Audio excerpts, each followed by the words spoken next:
wearing, diamond ring wearing, kiss stealing, willing dealing, limo jet flying. We Ric Flairin' on her, flaring on her. We Ric Flairin' on her, flaring on her. Rolex wearing, diamond ring wearing, kiss stealing, willing dealing, limo jet flying. We Ric Flairin' on her, flaring on her. Jet, we Ric Flairin' on her, flaring on her. It's apparent these girls staring. I'm Ric Flairin', gold across my chest. I'm fresh to death, I'm Paul Bearing, not at all scary. One eye open like Fetty Wops that find to these circles that's going in like a carry shot. Woo! I'm going in like a Mary Pop off that Mary Crop at the top flow at the Marriott. So questioning me is like questioning you. See, we the best dressed, so come and get blessed with the crew. Not one but two, different ways to slaughter your crew. Committed tat across the chest, I guess she blessed with the truth. People want to see them checks, representation of proof. Living through my elders, trying to resonate to the youth. But ain't nothing to get my flash on. Longevity is heavily embedded in my melanin. Layman terms, I last long. My grind repetitive, I'm smoother than real silk. Lyrical cash cow who can't cry for spilled milk. We in here. You're talking to the Rolex wearing, diamond ring wearing, kiss stealing, willing dealing, limo jet flying. We Ric Flairin' on her, flaring on her. We Ric Flairin' on her, flaring on her. To the Rolex wearing, diamond ring wearing, kiss stealing, willing dealing, limo jet flying. We Ric Flairin' on her, flaring on her. We Ric Flairin' on her, flaring on her. This ain't no normal situation, this preparation with greatness. Industry full of fakeness, it's really up for the taking. See, life is what happened to you, more so how you take it. Don't get stripped of your knowledge and mentally leave you naked. I like to live otherwise. I'm sorry that I'm fresh to death. I put the polo and apologize. See, Black Sun, we ain't nothing like the mother guys. Quit to socialize, you organize, then we mobilize. Off the deep end like a scuba diver. And no confusion, just keep it pushing like Uber drivers. Woo! Business fresh just like a supervisor in a Gucci visor. Can't find a smoother rhymer. You're talking to the Rolex wearing, diamond ring wearing, kiss stealing, willing dealing, limo jet flying. We Ric Flairin' on her, flaring on her. We Ric Flairin' on her. You talking to the Rolex wearing, diamond ring wearing, kiss stealing, willing dealing, limo jet flying. We Ric Flairin' on her, flaring on her. We Ric Flairin' on her, flaring on her. Yeah, DQ baby. Shout out that boy Nigga for that fire track. Hey, Black Sun, sun up. What's up, Vinny Vegas? What in Vegas? Yeah. Shout out Pharaoh's Kids, D-Phase, yeah, Bubba C, yeah, Ric Flairin' on him, Ric Flairin' on him, Ric Flairin' on him, Ric Flairin' son up. Hey, yo, Scotty, you going crazy for this one. We see what you're doing, we salute you. Hey, let's get it started. It's Backpack, Capital One. What's in your wallet? Got a call from my man A. Scott. I said I got it. Love that you highlighting all of these black colleges. Try to pay me for doing this. Look, bruh, if you don't get off my line with that foolishness, voice of the SWAC, pull up where you at. No cap if the Brody is speaking the soft facts. My advice, tune in to every show. Captain Petty, but we know that the sergeants are with the smoke. Speculate, just tell me what is we doing. Get into it, okay, look, I'ma say this and keep it moving. My boy Scotty, man, he offered the least. Black grad, paying college, I'm glad that he called me. Walk it, cause we all been taught that talk is cheap. Even primetime knows Scott for the HBCU streets.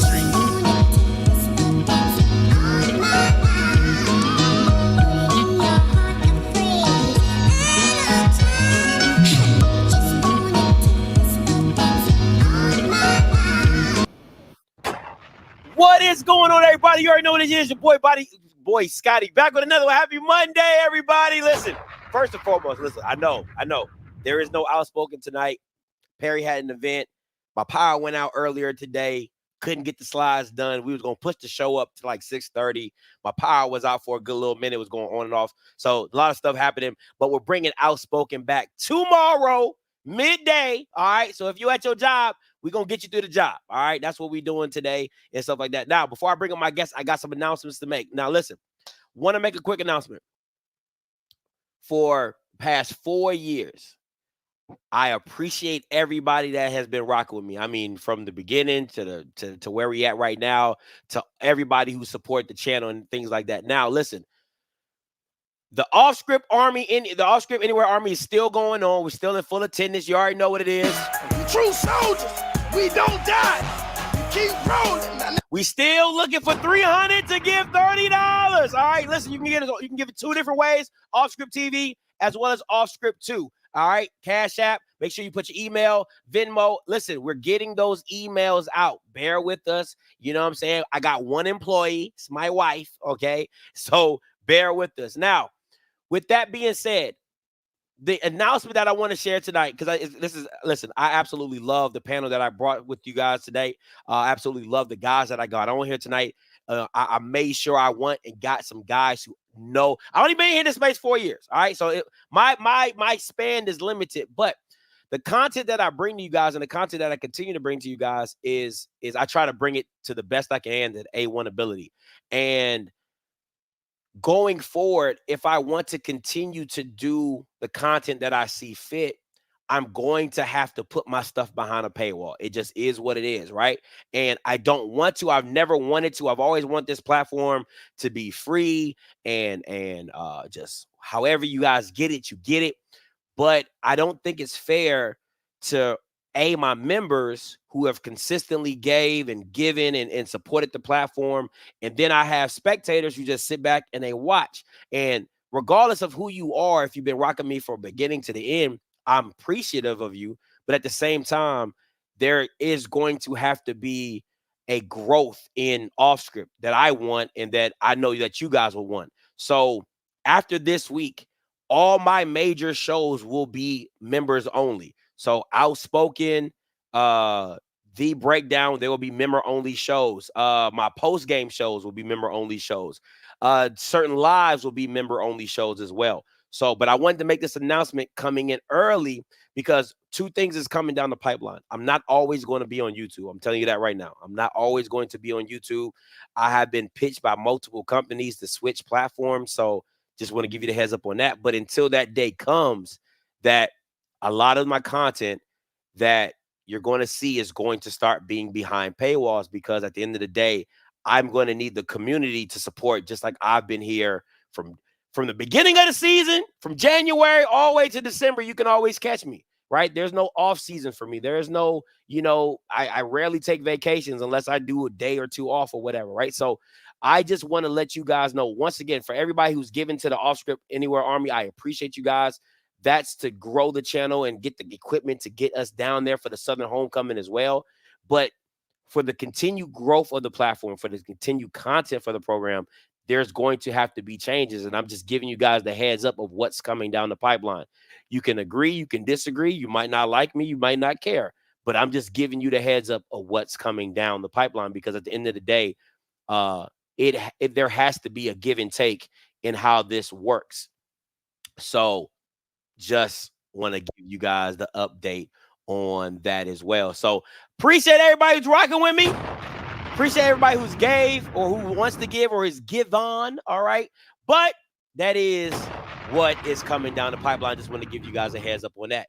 Now, listen, this has been a long time coming, but I feel like this conversation needed to be had, and it can only start with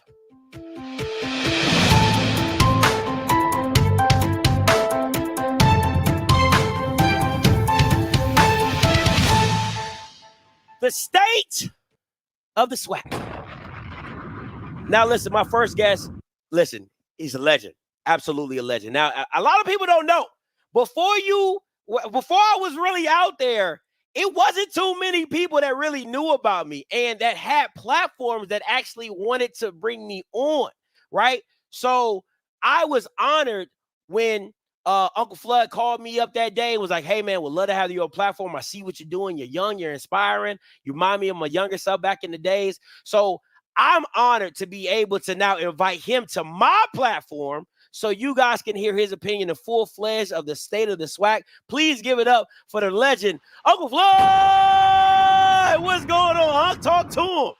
What's happening? What's happening? What's happening? You know, Uncle Flood in the building. It's your favorite cool ass uncle. Doing my thing, man. And I just have to say this is a special moment to be on the live and be on with you, man. I've watched you guys grow, and I always call you guys my nephews and all of that, but to watch you guys grow and to build it into what it's become from the foundation. I started doing this in 1997, man. Me and my man Ken Rashad, we the OGs in this thing, man. And to see what you guys have been able to, the level you've been able to take it to, and put a few dollars in your pocket doing this thing, man. I'm proud of you guys, and I just want you to continue the success and set it up for the next generation. The way I try to set it up for you guys, man. And I'm still here. I ain't going nowhere. Don't get it twisted. The big uncle's still here. I'm still gonna be here rocking this thing. But I'm proud of you guys and the way that you guys are handling business. Man, I'm when I tell you I'm honored, and I know we've had our things in the past and stuff like that. And I'm once again, I always want people to understand, like, my position on a topic is not my position on the person. Like, Uncle Flood has been solid with me from day one, right? So I might not agree with his opinion on a certain coach or a certain topic, but it doesn't mean who he is as a person is not solid. And Uncle Flood's been solid with me from day one. If it's giving me advice, if it's how to move, if it's how to do this or how to do that, you know what I'm saying? I can always reach out to him and text him and say, hey, what do you think about this? Or how can I get into this? Or, just different opportunities. So once again, I feel like it's an honor for me to bring you on and to have your opinion in this atmosphere, in this space at this current time. As black men, we and I tell this to younger people all the time. Just because we disagree on something don't mean we have to dislike each other. And we can treat each other with men and be respected, still sit down and have a beer, smoke, and eat some good food and laugh about that, man. That's all it is. This is just a matter of opinion, man. And I started out in this game to build it up, to build people up, to build our people up in particular. And that's what it's going to always be. It'll never be, unless you're taking some money out of my pocket, it ain't gonna never be anything but that, just fun, man. And like I said, when we started in this thing, like my man Ken Rashad, I have to give him props because literally everything in this started with Ken Rashad and the SWAC Page Network. Dr. Cavill came from there. I came from there. Everything started with that. Ken is still in the game. We're still doing some things. So I have to give him his props. But being here and seeing what you guys have evolved into, man, this is absolutely wonderful. It makes me super duper proud to know that I'm around to see this. Like I said, I ain't no old cat. I just, I just like to see this happen, man. I like to see you guys get that money, man. Oh, man, we appreciate it. Get that money, man, because let me tell you something. It wasn't no money in it when I started. I was listening to you talk about going behind the paywall and all of that. Let me tell you something, brother. It wasn't no money in this. It wasn't no money in this. It wasn't no money talking about. And for me, I think I've had the unique ability. I covered Mississippi State and the SEC. I've covered South Florida and the University of Miami. I've covered the Miami Dolphins. I've covered the New Orleans Pelicans. I've had the opportunity in this business for somebody who wasn't a journalist, who didn't major in journalism, but just like to talk about sports. I've had a immeasurable number of opportunities that have presented themselves. I've been all over the country. I've traveled places. I've been, I got a chance to take a whole season with an NBA team. If you notice about 3 or 4 years ago, how I kind of disappeared off the scene, I was covering the Pelicans. I was getting a chance to go to the NBA games and cover the Pelicans. So this has been, to see what you guys are doing now, and I just tell you, the sky is the limit. HBCUs have always been my base, but the sky is the limit when it comes to this, especially when you're good at it like you guys have become. Man, I appreciate that, Unc. And listen, next up, he needs no introduction. He's an editor for HBCU Nightly. He's been a commentator for HBCU Game Day. He's Mr. Inside HBCU Sports on Twitter. My boy, BJ Jones! Hey, you muted. Hey, that what up works a lot better when you ain't muted. What up works a lot better when you're not muted. What's good, BJ? Man, listen, I appreciate you guys for joining me. And last but not least, man, listen, you've seen him on the mass meetings. And if you know what the mass meetings are, you know what the mass meetings are. Listen, he's a very smart young man, all right, from the Jackson State side of the things. Listen, knows it from the top to the bottom. Please give him my boy, Zoe Phillips. What's up, Scotty? What up? What up, BJ? What up, Reggie? What up, Zoe? Zoe got the mass meeting background in the back and everything. Well, actually, I'm trying to hide it because I'm actually on the highway coming from the A as we speak. So, Okay. because of the topic, man, I had to get on. Had to get on for this topic.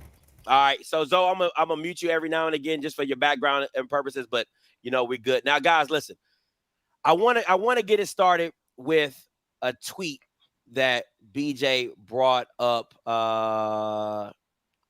Let me see here. And the tweet came from Reggie Flood. Oh yeah, he did say yeah, because I talked to him earlier today. The tweet came from Reggie Flood. Let me bring this up real quick. I apologize. I had it all set up, but it wasn't. Okay, here we go. So, and it says right here, and I man, listen, it got my wheels turning from the beginning. And it says at some point, we have to ask ourselves, do SWAC schools care about building the best programs we can build, or are we just content to be SWAC good? And then editor note, P.S. Just a note for the discussion, if you include all D1 out of conference games, the SWAC has the worst OOC win percentage in FCS this season. It is below the Pioneer League, which doesn't even have scholarships. BJ, now when you brought this topic up, first of all, it's got way more comments now, but when you brought this topic up, my mind was racing. I'm like, man, this is a topic that I've always wanted to touch on, and I wanted to get all you guys involved with. BJ, when you first made this on Facebook, what was the thought behind it?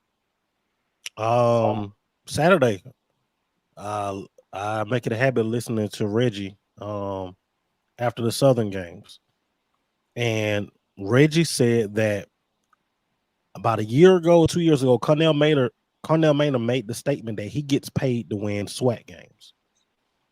And it made us think, Reggie included, did Cornell Maynard say something that said behind closed doors that he shouldn't have said publicly? Like, is there some truth to that sometime? And the reason that I asked that is because we've watched our programs play non-conference opponents and not only be beaten to sleep by schools that don't beat nobody to sleep. Facts. You know what I mean? Like, we've been drummed by schools that don't drum nobody. And it's one of those things where, man, it's embarrassing. And then the most embarrassing part for me, Scotty, is that you see our fans go, well, it don't count. I've had an administrator in the last 2 days from an unknown SWAC school say, why are you worried about that game? What they got to do with the SWAC championship? We lost 51-7 at home. We were down 38-0 at the half. Mumford Stadium means something to me because that's why I played it. Now Reggie rode us hard when I played because Reggie wanted better for us. And I ain't gonna lie, I ain't like Reggie at first, right? I ain't like Reggie at first. I'm gonna acquire this. But with Reggie, it's not because Reggie wasn't telling the truth about some things. When he said that Mumford has to mean something, that a lot of us were riding championship glory from teams past that we didn't contribute to. Reggie told the truth. And one thing that I always like about Flood is he tells the truth. And the truth is we're getting embarrassed. We got embarrassed by Nichols. They did nothing special. They did absolutely nothing special. Went back and watched the game. Nichols played 2 coverages defensively the whole night. They played a cover 2 and a cover 3. And they didn't even try to disguise the coverage. They just showed it. And you get beat 51-7. I'm sorry, that's embarrassing. It's not just Southern. We've seen Alabama A&M get blasted by Sanford, get blasted by Austin P. We've seen Alcorn just get blasted by McNeese. We've seen Jackson State get blasted by UNA in their first transition year, which they were not good at home. We've seen this time and time again. It's like, man, at what point, man, when does this start mattering to us and our administrations? Reggie, I get caught up in your lives too. I be stuck on them too. Just give some perspective on what you've seen in Southern as well as just over the last 5 to 10 years of SWAC football. What I've seen is watching the SWAC and from a distance and being intimately involved in it. What I've watched is as the SWAC championship has become a preeminent game for coaches, that's where bonuses are wrapped around it, all of those kinds of things. We've seen out-of-conference victories become less and less important to those coaches. And I'm going to be real with you. Connell Maynard was not the first coach that I heard say that. He was the first one who said it publicly. I'll be honest with you. The first coach I heard say that, and some people might get upset with me for saying this, but the first coach I actually heard say it was Coach Pete Richardson.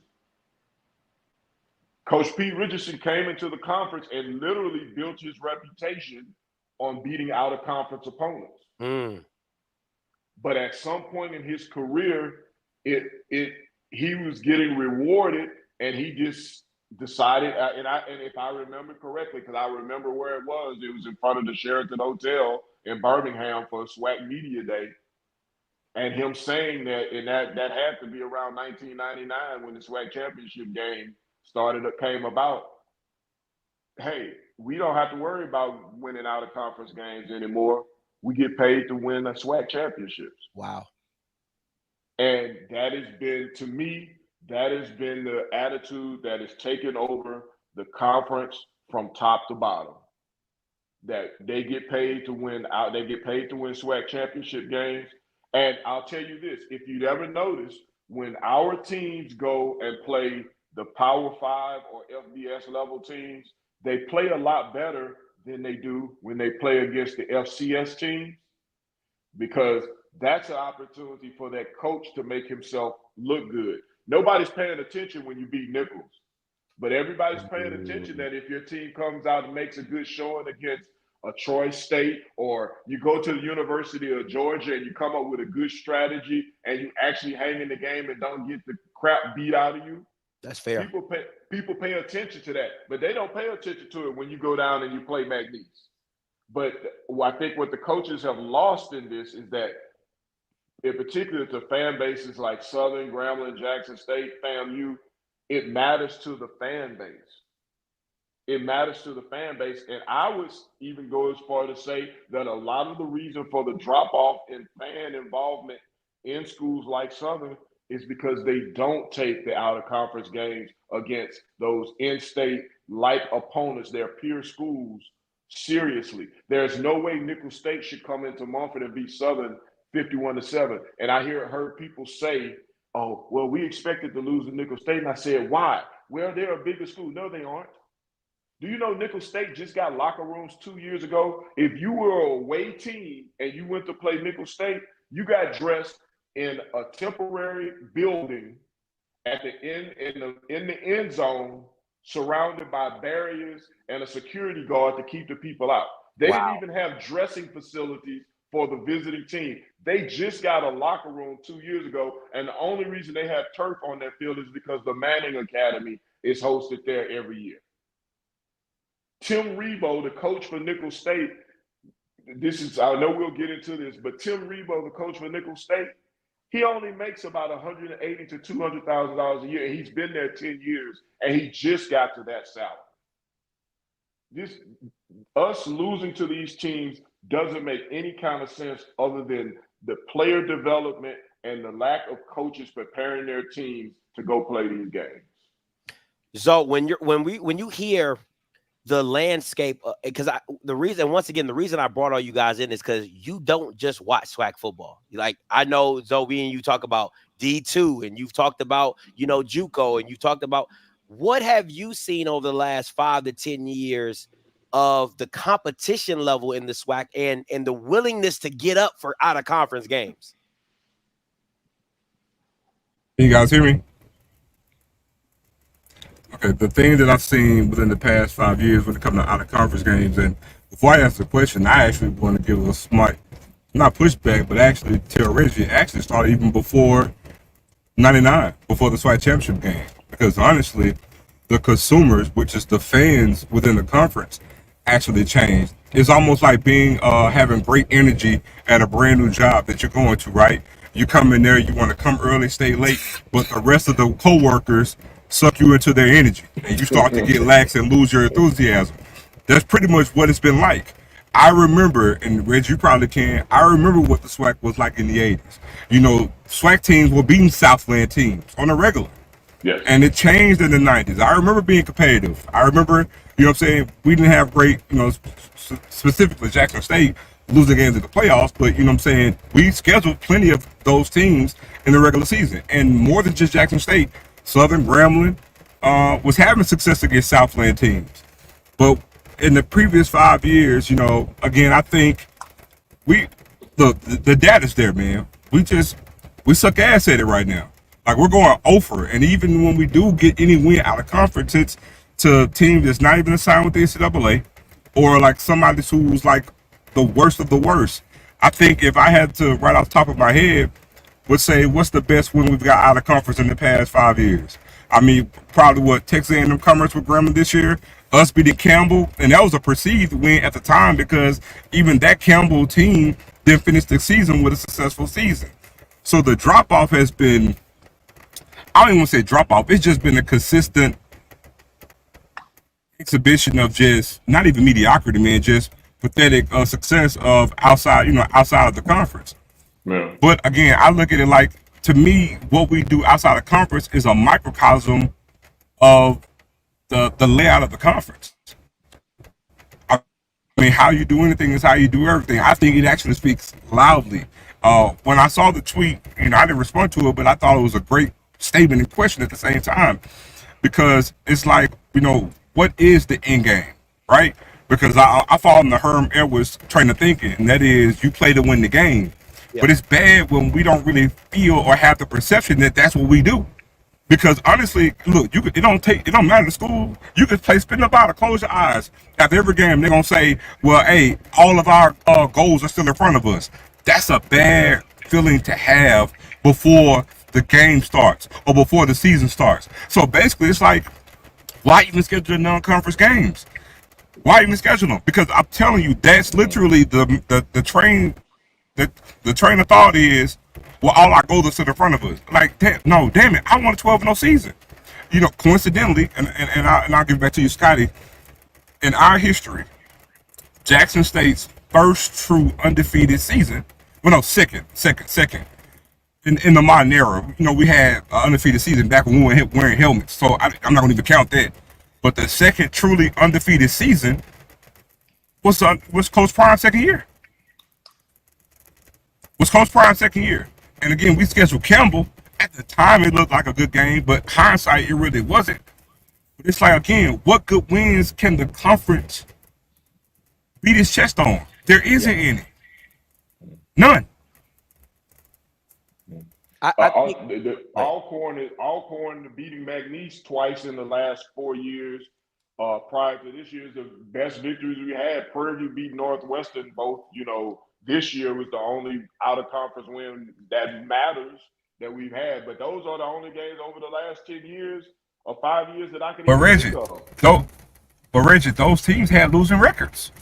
Well, I mean, but when you ask me those are the only ones I can think of. That's where we are. Like, yeah, that's where we are. Man, I went in, I did some research. I told Scotty about this. Because Rocky brought up a point. He said that HBCUs don't care about football. And I think sometimes we take things that happen in the SWAC and we try to broad brush that into HBCU football. Yes. And so I went in, I took a look, and Scotty was right here when I was went into researching. I went back to 2014. That's all I wanted to do. I just want to go back 10 years. The MEAC, I didn't count their, and I put Tennessee State in the MEAC just for kicks and giggles, right? But the MEAC since 2014 has 16 wins over ranked FCS opponents. Yeah. Let me say that again. Since 2014, the MEAC has 16 wins over ranked MEAC opponents. I'm talking about a ranked Citadel, a ranked Wofford, a ranked App State, a ranked Richmond, ranked New Hampshire, ranked Elon. I'm talking a ranked Jacksonville State, ranked Furman. They have 16. The SWAC does not have a win over an FCS PWI that was ranked since 2007. Wow. When Alabama State beat number 19 Jacksonville State. Mm-hmm. All right. Doesn't the MEAC have about 4 FBS victories in there too? Yeah. Oh, I got that for you. So the SWAC doesn't have an FBS victory since 1985. The MEAC has 8 in the last decade. That's crazy. Yep. Let me. I want to dive in the second part of that statement that you made about the football program. In this day and age, what does it take to build a football program in this day and age? Because you're playing a lot, you're pulling a lot of strings, right? Because you're like, you got the portal, and you got the quick turnarounds, and you got the 1-year wonders, and you got the Deons, and you have all this, but then you go back to people who know football and they say, hey, why aren't we recruiting freshmen? You have the Trey Olivers who are building it in a certain type of way where he says it's culture over scheme. He has a philosophy. He goes and gets some kids. He plugs and plays with transfer. So in this day and age, what does it take to build a football program? Stab at that. I think. Oh. Sorry. No, go ahead, Zo. You good? Go ahead. Go ahead. I was going to say, honestly, that's I'm gonna be honest. That's a fluid question. It's going to require a fluid answer right now, because lately here in the past month, I've been trying to tell everybody, the landscape of college football is ever changing so quickly and so rapidly that the way we see college football, you almost like you got to deprogram yourself. Some of it still is tried and true, but the layout and the landscape, the way it's changing. One thing you're going to have to do right now is you're going to have to really be on it about going after high school freshmen and with the mindset of developing them. But the only issue with that is every player you get, you got to have it on your mind that they're a 1-year rental. Yeah. Yep. Every player. And then when you get that player on your roster, you got to have the mindset that every practice, every game, every team meeting, I'm re-recruiting my team. So even the way that you do playing time now, a coach can't do playing time the way that he used to because of the new college football landscape. Because again, we're looking at the advent of APR going away and literally having every single player on your team with the ability to transfer out. So you gotta have to always be recruiting your team. So what it look like to build that roster, I would say, yeah, you're gonna have a mixture of going at the guys in the portal, but then you got to try to figure out, because most guys in the portal really haven't played, and so you're looking at what that looks like in regards to trying to pinpoint, how they fit your roster, how can they contribute, what I'm saying, how talented they are, and really the best way to do it, in my estimation, is re-recruiting guys that you probably already recruited out of high school that signed somewhere, and you kept an open line of communication with those particular guys that you want to bring back to the fold. You may want to do that, but the main thing is really going to be after going at the high school kids. And then again, just banking on that. Then we hadn't even talked about the NIL purpose, because NIL is a whole different thing on the FCS level, let alone the HBCUs and what that looks like from year to year.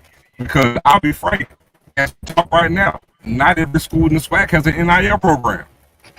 see what I'm saying? And so, again, what that's going to look like, how are you going to promise guys a certain amount of money? Then we don't even know what legislation is even going to change with that, even after this season, right? Because we don't have the ability at HBCUs what the schools themselves can play players, and we know this is not going to happen for us. So it's a lot of different things into that. But if I had to take a stab at it, I'll say definitely go back retro. Treat it like it's Prop 48 and redshirting.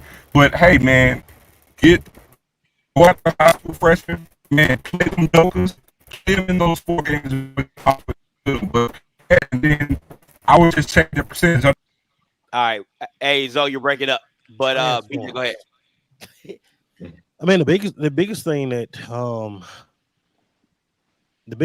you have to do is that, man, coaching and development. The biggest thing is development. Yep. A couple of weeks ago, I was able to go up to North Carolina Central, spend some time with Trey Oliver and that staff.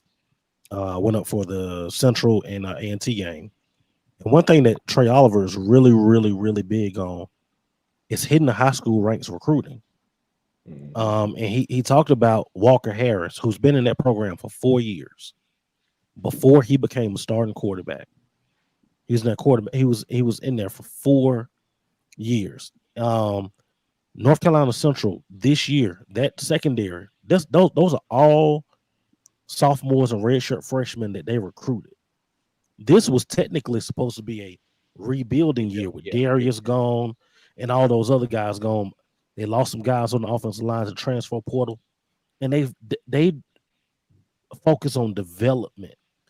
And one of the things he said, he didn't want to talk about us, but he said one of the things that they do up there that he said that y'all do a little bit different down there is y'all hit the portal, and it's almost like it's an out for having to develop someone, getting someone who's already developed and who's already ready to go that you don't have to develop. And from a MEAC standpoint, that ain't the way that they get down over there. And the thing about it, when you get guys out of the portal, most of them aren't developed because they're in the portal because they haven't been playing. So they're not developed players. One thing that, and the reason that, and I'll say this, I'll say some things that y'all probably can't say because I don't care. But the reason that the SWAC does that is because we have too many old ass coaches in the SWAC.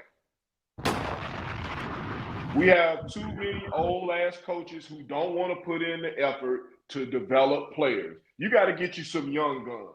We overpay our head coaches. Come on. So we don't have the coaching pool to pay younger coaches who will come in and help, who are with the players for most of the hours and who will take the time to develop. They're young, hungry. They want to develop good players so they can move ahead. But we overpay our head coaches, we underpay our assistants, and this is the result of it. I'll give you a prime example of my alma mater. Look at our coaching staff. We look like Fred Sanford and Grady and Bubba and all of them. That's what our sideline looks like. And I love them dudes. They're the same age as me. I love them. They're the same age as me. But I know damn well I don't want to be on nobody's sideline and having to coach some young whippersnappers. I don't want to have to be coaching. I would not have to want to be out there having to coach some 21-year-old smart ass after he been listening to NBA Youngboy and girls been sending him nude pictures on Instagram all day. He don't want to be out there playing no football right now. He just out there because just get him some attention. And here I am. I'm 58 years old with my belly hanging over my belt, and I'm out here trying to get him to focus on playing a cover two.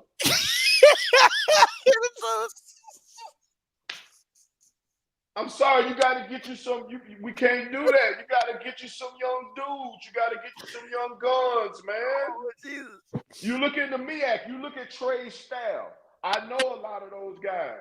Oh, Jesus. Those guys at the oldest, Trey is 48. Yeah. Not many guys on his staff are older than him. Most of them are young guys who are up and coming in the game. They have that energy, man. You look at Southern staff, bro. I love them and respect them. But goddamn it, Coach McNair is 59 years old. Coach Totten is 61 years old. Coach Everett is 58, 59 years old. Yeah. Like when the young dude on your staff is 48.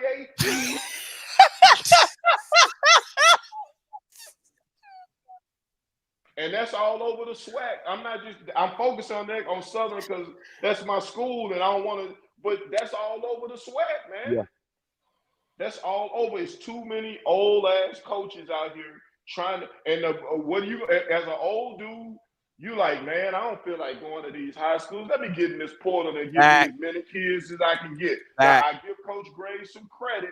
They have done a good job of recruiting the high school kids to Southern. But the issue is going to be holding on to high school kids because they coming in and their grandpa is their position coach. Yeah. You know what I'm saying? You coming in and your grandfather, your position coach. They ain't going to stick around for that. Yeah. So that's just what it is. And I saw Rocky say about, does the SWAC take football serious? The fan base takes it seriously, but we're still dealing with administrators who want the business of football, but they don't want to invest in the business of football. They don't take the investment in the game of football. They still have that 1950s mentality of, well, it's just a game. Yeah. As opposed to it being a marketing opportunity, the front door of your university. Literally, the first thing you see when you drive on damn near every SWAC campus or any campus in the Deep South is the damn football stadium. But administrators view football or athletics as a competitor to them in the academic programs, as opposed to a way to use that to grow their universities and benefit their universities. And that has been a lifelong thing in HBCUs, in particular those in the Deep South and the SWAC. I got a couple things that I'll bring up, but I want to ask this question: is the administrators that are in position to make decisions, are they football guys, or do they have the knowledge of the game? And what I mean by that is okay, if I'm an AD at Podunk University and I don't know who's the hottest football coach coming out of D2 or D3, but then I got somebody on my staff like BJ, I'm like, hey BJ, you know a coach? I don't see enough of that, right? Of ADs going to reach out to coaches. Like, why not reach out to a Willie Simmons? Why not reach out to a KJ Black?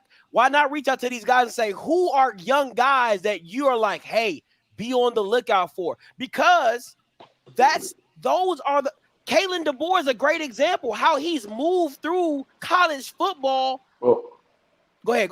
Let me tell you, Scotty. In my experience, I'm gonna give you in my experience, because I whenever there's a head coach opening, quiet as it's kept, I usually get a phone call from somebody involved, and I will recommend people.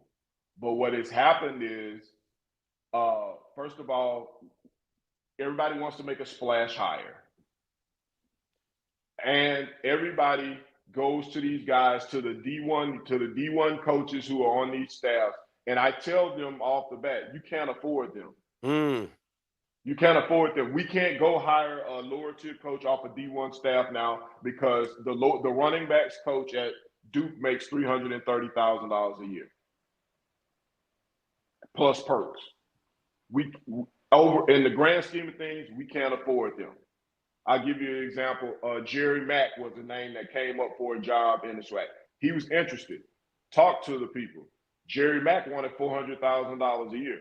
They could give Jerry Mack $400,000 a year, but you know what you couldn't do? You couldn't pay for any assistant coaches. Any coach that's worth his salt is going to say, if I can't get good assistants, I can't take the job. Yeah. Because you're only as good as your assistants. As far as administrators, to get back to your question, I always say something, Scotty, and if you look at my lives, if you've seen my show, just because you have testosterone and you have a set of balls does not mean that you know anything about football. And that's the problem that we have with a lot of it. I'm serious. Preach. Look around. Preach. Look around. Yeah. Some of our better football schools are actually run by women. I'm just saying. But that's one of the problems. Just like we get on here and we talk football on here, some people think just because they're men, they understand things about football. We know for a fact, if you've been to the barbershop, most dudes don't know a damn thing about football or sports or life in general. So they're basically figuring it out. Yeah. So you have a lot of college administrators who don't know a damn thing about football, who are attempting to run athletic programs, and they're doing a terrible job. And a lot of times the athletic director gets the blame, but a lot of times it starts in the back of the campus or in the administrative building, because they want to tell the athletic directors what to do and how to do it, and they have no clue of what they're talking about or what they're doing. Don't say in the back of the campus, that sound like us. Well, that's why I said in the administrative building, because we're in the ours is in the back of the campus, but I just say administrative buildings, period. They, BJ, they don't know. Are HBCUs inept at going to go find the hidden gem at the D3, at the D2? Because like Mr. Campbell said, Kalen, the head coach at Alabama, was once a NAIA coach and moved his way up. To me, the way that I feel like the way that HBCUs view transfer portal with players, you could have the same view as a coach. What's wrong with getting a young gun who stays at your program 4 or 5 years? He has a young staff.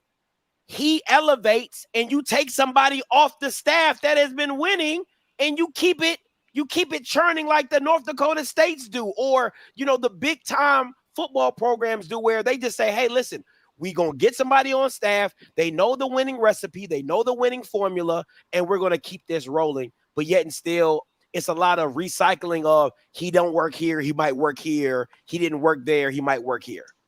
Mm-hmm. Man, I'm tell you something. As an AD in the SWAC, I'll tell you what I would do, because I'm not an AD, but I can tell you who I would go hire when we're talking about building the football program. One of the guys that I would have hired was at Lenore Ryan last year. Now he's since moved up, and the guy Lenore Ryan hired, Doug Socia, won a national championship at NAIA level last year, went 55-15 at his last job, in which he started the football program. He makes $128,000 at Lenore Ryan. Those are the people I'm going to get. Those people that come in, they're at the Division II, the Division III, the NAIA level, and they're winning. They don't make much, so you ain't got to offer them that much. I would much rather go get a guy like that than say, hey, let's go and get such and such and give him $300,000. I feel like this. I don't feel like a coach in the SWAC should make $300,000. When I look at the top 10 of FCS, and we talk about coaches that make $300,000, it's 2 of them in the top 10. Everybody else is around that 270, 260, 240 mark. So if you can't beat bottom tier Southland schools, you ain't got no business making North Dakota and South Dakota State money. Yeah, that's right. Tim Rebo, who has been a perennial. Tim Rebo, who came to Nicholls State from ULL. The only reason Tim Rebo took the Nicholls State job was because he thought he could go back and be the head coach at ULL. So he took the job making $110,000 a year at Nicholls. In 10 years, he's been boosted up to, I think, right at $200,000, if not 200. He's been to the playoffs 4 or 5 times. He's been to the quarterfinals at least 3 times. What are we doing when we're paying coaches $300 or even $250, but $300,000 to coach in our conference? What are we doing? That is, and I understand what the logic is. I really do. I understand what the logic is. Our administrators back in the day knew that a lot of our coaches, like, this would be the pinnacle.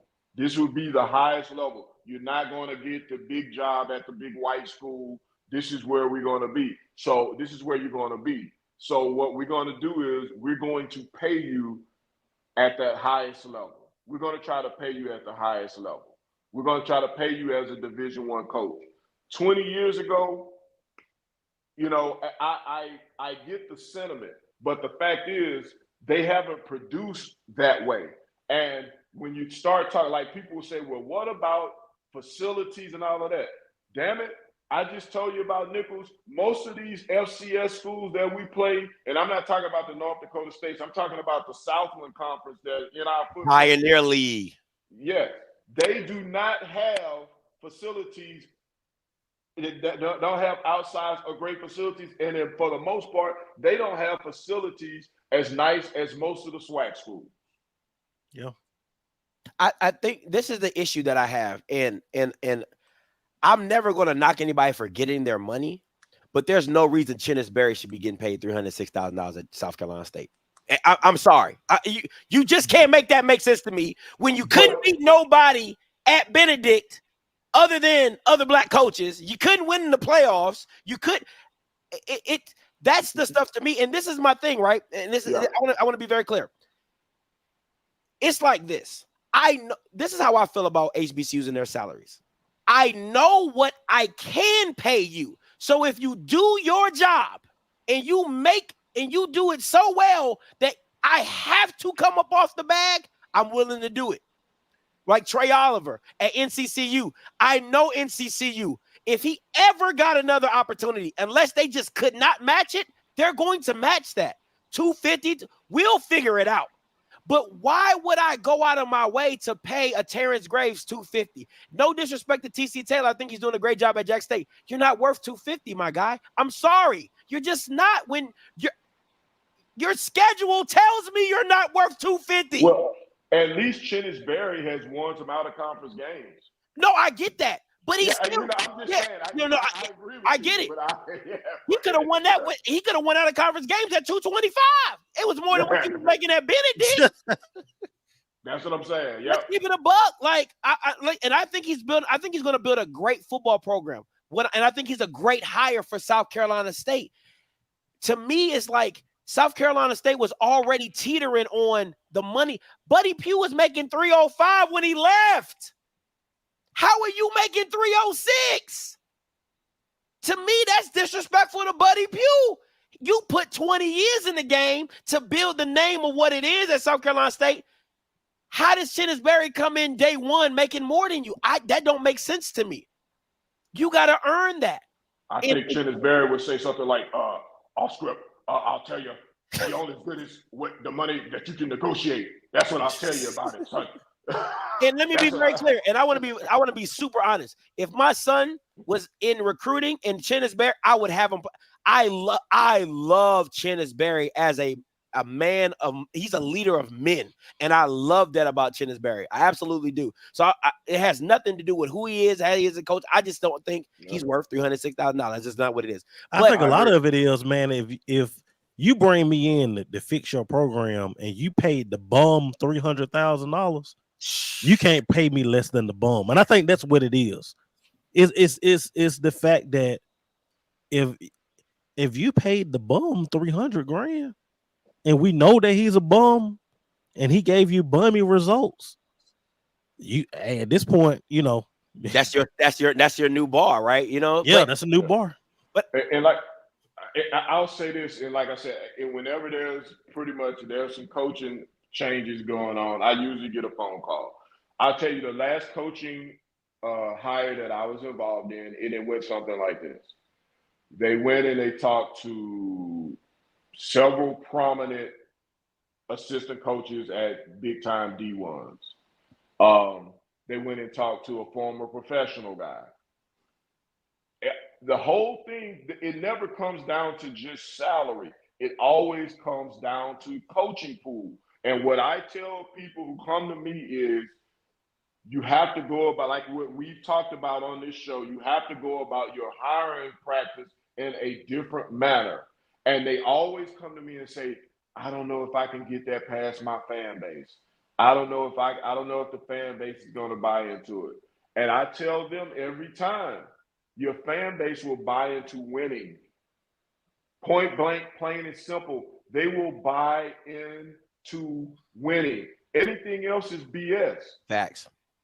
Anything else is BS. I Facts. tell you, one of the when Coach Odoms got the job at Southern, and this is what changed my perspective on it. When Coach Odoms got the job at Southern, Coach Odoms made $140,000 a year. But you know what he had? He had one hell of a coaching staff. Man.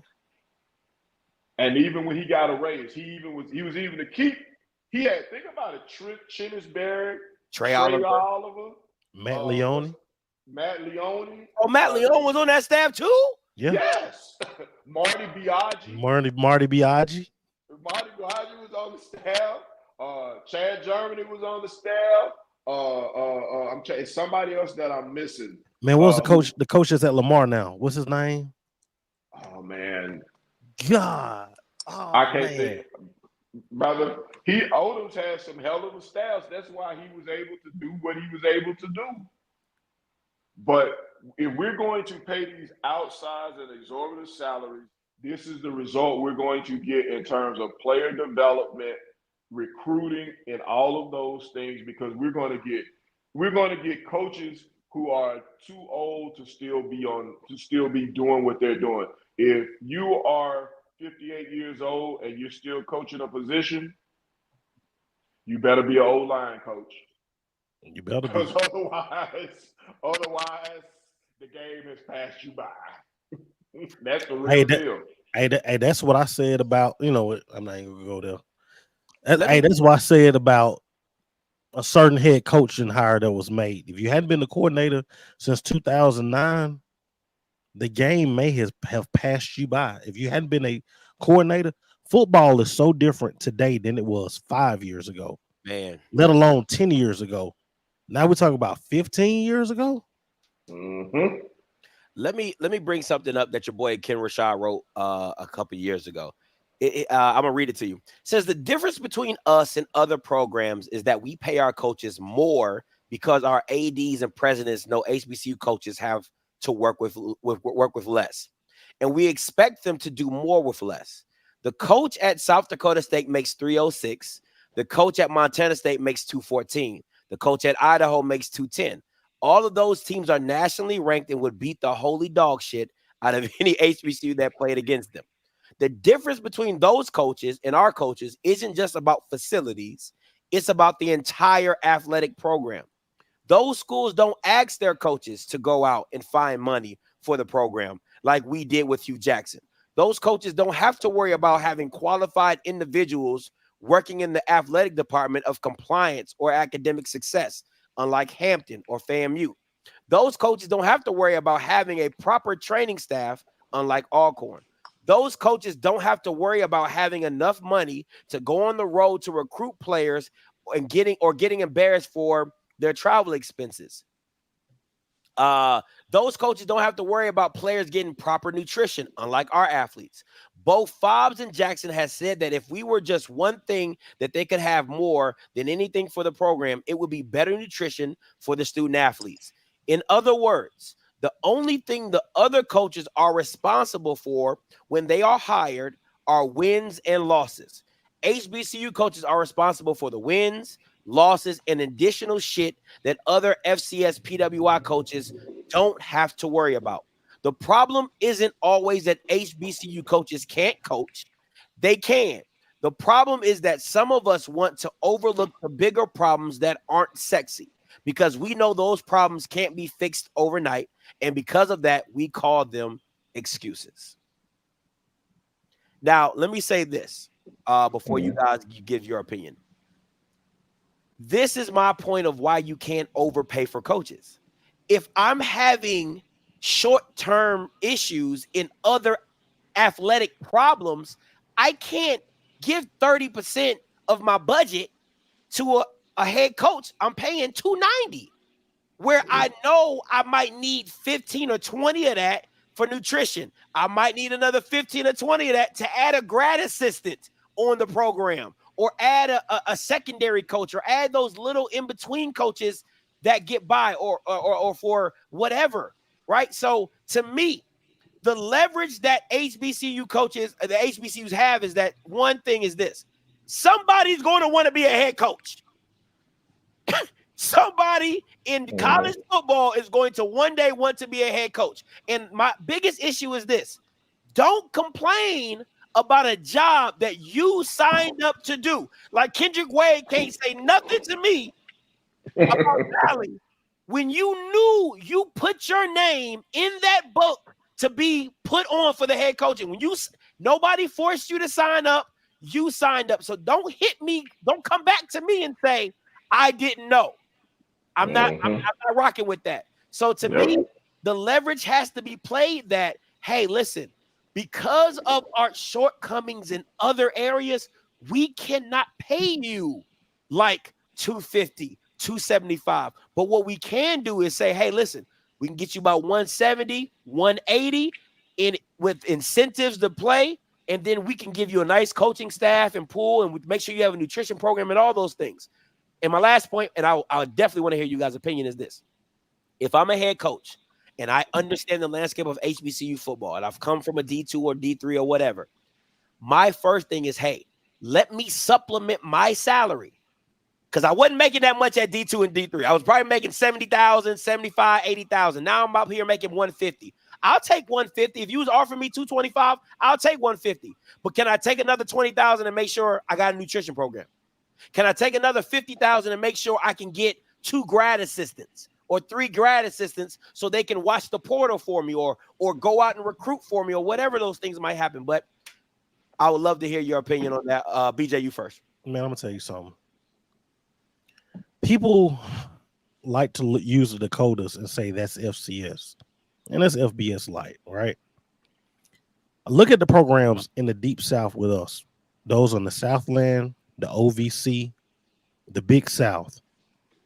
I had never heard of a fund sheet before until I got a neighbor that lives across the street that plays at an FCS school that's in the Big South. They have their kids literally taking sheets home to get donations for them to get spirit packs. Oh, wow. This is a PWI. And this is a common thing. One of my boys that was at Southern is on the staff at West Georgia. My boy Reed. This is one of the things they're doing at West Georgia. West Georgia's first year FCS. Their head coach is an HBCU alum from South Carolina State. So they do other things to try to raise money. I think that we try to take the Dakotas. The West Georgia ain't got North Dakota and South Dakota State money nor facilities. So West Georgia don't even have Alabama A&M or Jackson State facilities. But in their first year at the FCS level, their first game, they beat Sanford. The same Sanford that Alabama State lost to. I think that, man, we look for these excuses. We look for these reasons that we're not successful. I know that HBCUs, we have an arm tied behind our backs, right? We understand this financially, but that means that you can't pay somebody $300,000. Like KB said, West Georgia don't even have hot water. But take it away, Reggie. You just said, but like you said, when you compare, and I remember when Ken wrote that piece, but when you compare the North Dakotas, the Montanas, those are the state schools of that area. So yeah, they have advantages. But when you're talking about in our footprint, I just talked about Nicholls State. Yeah. Southeastern, which is right down the road. They don't have marked advantages over HBCUs in the same footprint. They, as a matter of fact, they would like to have some of the things that the HBCUs in their footprint have. But you know what they do? They go out and they recruit coaches. Sometimes they will get an old veteran coach. But you know what he'll do? He won't take as much money, like we've been saying. I don't want to be the dead horse. He'll go hire some young assistants and some go-getters who will go out there and find the players. Now, in terms of nutrition programs and things like that, I remember Coach Odoms and I had a falling out about this. Coach Odoms went to Northwestern State his first year as a head coach. They played Northwestern State in Natchitoches. It was Northwest. Now, Northwestern State is not a very good program at the time. They're still not a very good program, but they weren't good at that time. It was Northwestern State 55, Willie Quinn 14, or Willie Quinn 13. Willie Quinn was the only player who showed up that day. But after the game, Coach Odoms made the excuse, well, they have nutrition programs and they can feed their players for recovery after the game. And I said, Coach, no, they don't. This is Northwestern of Louisiana. This is not Northwestern in Evanston, Illinois. No, they don't. I said, Coach, did you see we just played in that raggedy-ass 14,000 seat stadium that we just played in? So you think these people have a nutrition program and a post-game recovery program? No, they don't. But it's the approach and how we do things when it comes to playing these schools and how seriously we take our football. Some of our schools literally have nutrition programs, but what it is, if you are making $300,000 a year and you're going and lose to the guy who makes $150,000 a year, you damn right you're gonna talk about nutrition programs. You damn right you're gonna be talking about nutrition programs and everything other reason why you didn't win a damn game. Because you making $300,000 a year, you just lost to this white guy who's making 150. So yeah, we're gonna talk about nutrition programs, we're gonna talk about academic programs, we're gonna talk about all of that stuff. Because I don't want you to look at the fact that I'm making $300,000 a year and getting my ass kicked by the man who's making $150,000 a year. So yeah, that's what it is, man. That's the hustle. Yeah, and I want to bring up just this SWAC versus out of conference opponents in the last 4 years. How many of those were Division I opponents or even NCAA opponents? All these are FCS. Okay. All these. Shout out to my boy Blue. I text Blue. I said, Blue, give me a quick graphic on. Give me a quick some numbers on. And he said, hey, I got you. All right, because Blue be doing all that extra stuff. Big brain Blue. But these are all against FCS opponents. Nothing against D1. I mean, nothing against G5 or Power 5. All FCS opponents. And to break it down even further, here are some of these FCS coaches' salaries. Right? You got Gary Goff at McNeese, $200,000 for 5 years. You got Bobby Wilder, $250,000 in 5 years. You got Clay Hendricks at Furman. I didn't get the years on that one. Blaine McCorkle at Northwestern State, $252,000 4 years. And at 2018, Steve Campbell at UCA was making $185,000 for 4 years. I mean, to me, if Furman got money, listen, if they ain't got nothing else, Furman got money. And Clay Hendricks has been to the semifinals and the quarterfinals in both of them twice in the last 3 years. So what I'm saying is this, is the landscape of FCS football in totality, honestly, is telling me I don't understand how any HBCU coaches play. Listen, unless your coach is like a Willie Simmons, like he's everything for your program. Literally, like we lose you, we don't know what we're gonna look like. I can understand you paying Willie $350,000, $400,000 because of the impact he is to FAMU, right? And his winning is going to supplement by the ticket sales and the season tickets and however you want to fundraise and sponsor around it. I don't understand it. And this is the second thing. I will never understand why.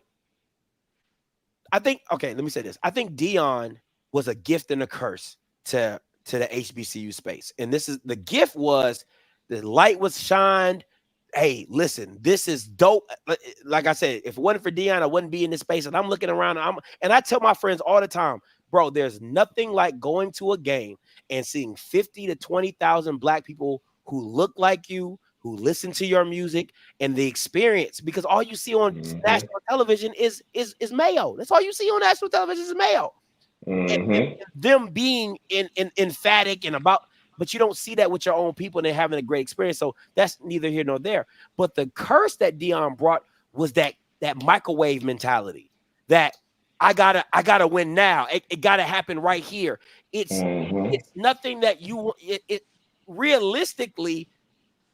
What Teddy Keaton is doing at Clark Atlanta, you saw it from Stillman.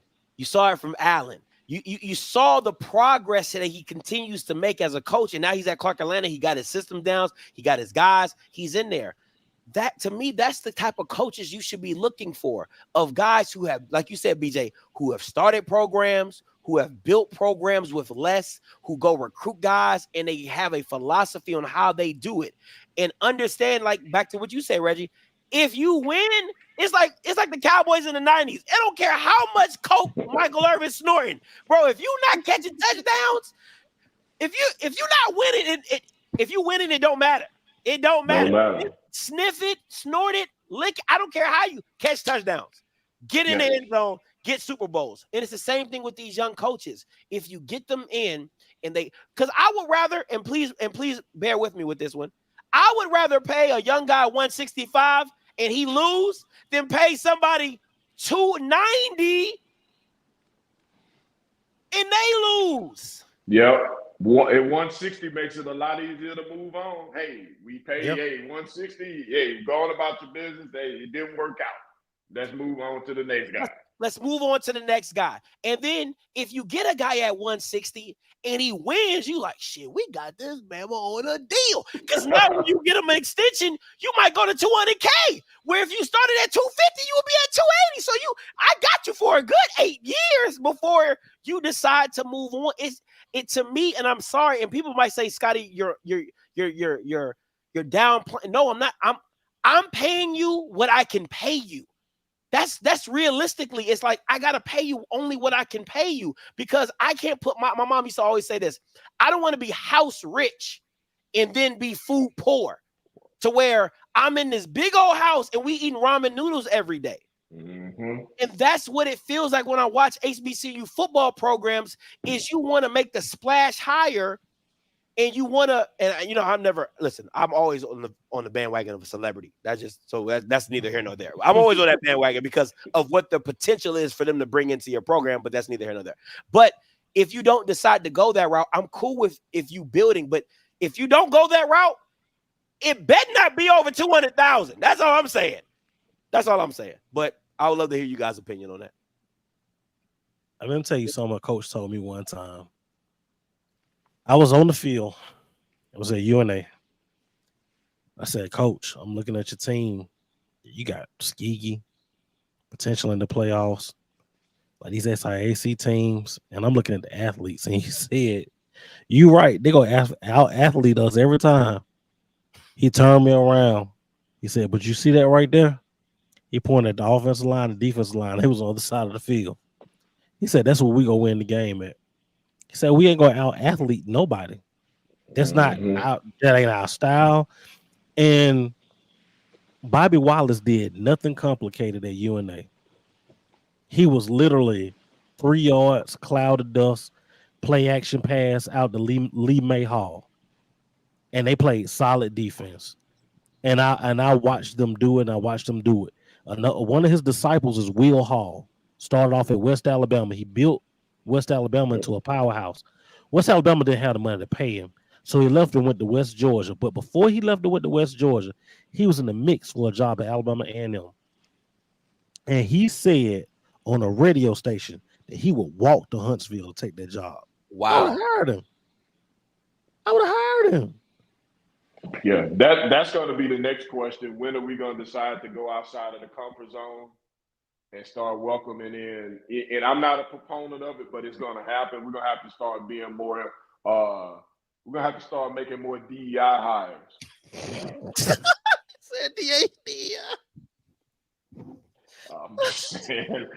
I thought I'd get that in there. We're going to have to start being more eclectic in our hiring. We're going to have to start going outside of our comfort zone in our hiring. And I think once we do that, that'll open up some things in terms of the creativity and being able to build programs. But to go back to what we were saying, I was around when this started. I was there when Southern broke the $200,000 mark in FCS. With Coach P. Richardson. And you know what was the craziest thing about that? I'll never forget being in that board meeting when that contract was introduced, and Tony Clayton board member that everybody loves to hate, Tony Clayton, made the comment, well, coach, we paying you, but what about your assistants? And Coach Richardson said, oh, don't worry about it. I'm going to take care of that. You know what his idea was taking care of that? He cut his staff down to 6 assistant coaches. Wow. What did he have before? He had the full, what was it, 10, 11, whatever the full allotment He had the was. full allotment. He cut them down to 6 assistant coaches. So that means every assistant coach pretty much had double and triple. Double duty. Wow. Yeah. He cut them down. He cut down and then complained. That's why I tell you something. That's why coaches, man, coaches are the most thin-skinned, sensitive, political liars that ever existed. Because they'll take that money and then they'll cut the staff down to 6 people and then turn around and complain that they only have 6 coaches. And that's what he did.